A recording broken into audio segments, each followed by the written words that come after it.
अस्सलामु अलैकुम नाज़रीन की, अब सब खैरियत से होंगे। आज मैं बताती हूँ कि हमबस्तरी कैसे करनी चाहिए। रमज़ान अल मुबारक के मुक़द्दस महीने में मुसलमानों के लिए इबादत, तक़वी और क़ुर्ब इलाही का एक ख़ास मौका फ़राहिम होता है। इस दौरान रोज़े के कुछ मख़सूस अहकाम होते हैं और आदाब हैं जिन पर अमल करना ज़रूरी होता है ताकि इबादत का असल मकसद हासिल जा सके। रोज़ा रखने के दौरान मख़सूस जिस्मानी ताल्लुकात यानी हमबस्तरी के बारे में शरीयत ने वाज़ेह हदायत दी हैं। हमबस्तरी के शरई उसूल: रमज़ान में अफ्तार के बाद इजाज़त। रमज़ान अल मुबारक में हमबस्तरी अफ्तार के बाद मगरिब के वक्त से लेकर सहरी के अख्तिताम यानी हमबस्तरी के शरई उसूल: रमज़ान में अफ्तार के बाद इजाज़त। रमज़ान अल मुबारक में हमबस्तरी अफ्तार के बाद मगरिब के वक्त से लेकर सहरी के अख्तिताम फज्र की अज़ान जायज़ होती है।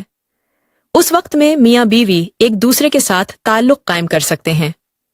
रोज़े के दौरान पाबंदी: रोज़े के दौरान यानी फज्र से मगरिब तक हमबस्तरी करना हराम है।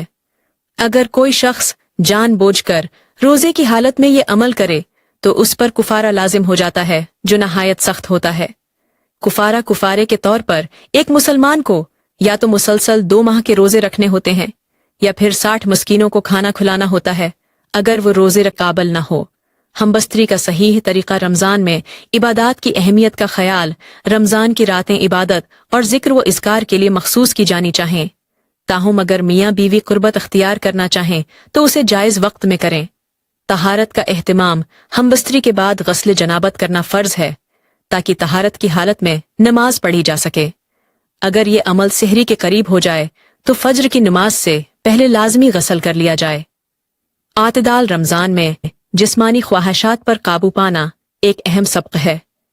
मियाँ बीवी को चाहिए कि वो वक्त और हालात का लिहाज रखते हुए तवाज़ुन बरकरार रखें ताकि इबादत मुतासिर न हो। नियत की पाकीज़गी: कुर्बत एक फितरी अमल है लेकिन उसे सिर्फ जिस्मानी तस्कीन तक महदूद न रखा जाए बल्कि मोहब्बत, अल्फत और ताल्लुकात को मजबूत बनाने का जरिया बनाया जाए। रूहानी फ़वाइद और अमली हिकमत: तक़वी की तरबियत: रमज़ान का महीना मुसलमानों को ज़ब्त नफ्स और तक़वी सिखाता है। हमबस्तरी जैसे मामलात में हुदूद की पाबंदी इसी ज़ब्त की अमली तरबियत फ़राहिम करती है। रूहानी तरक्की: इबादत में खुशू व खुज़ू बरकरार रखने के लिए पाकीज़गी और तहारत ज़रूरी है, लिहाजा जिनसी ताल्लुक़ के बाद गस्ल करके रूहानी पाकीज़गी को यकीनी बनाया जाए। सेहत का ख्याल: रमज़ान में जिस्मानी ताल्लुकात में मियाँ बीवी कुर्बत इख्तियार करने से सेहत भी बेहतर रहती है और इबादत के लिए तवानाई भी बाकी रहत। अहम नसीहतें: सहरी का वक्त ज़ाय न करें।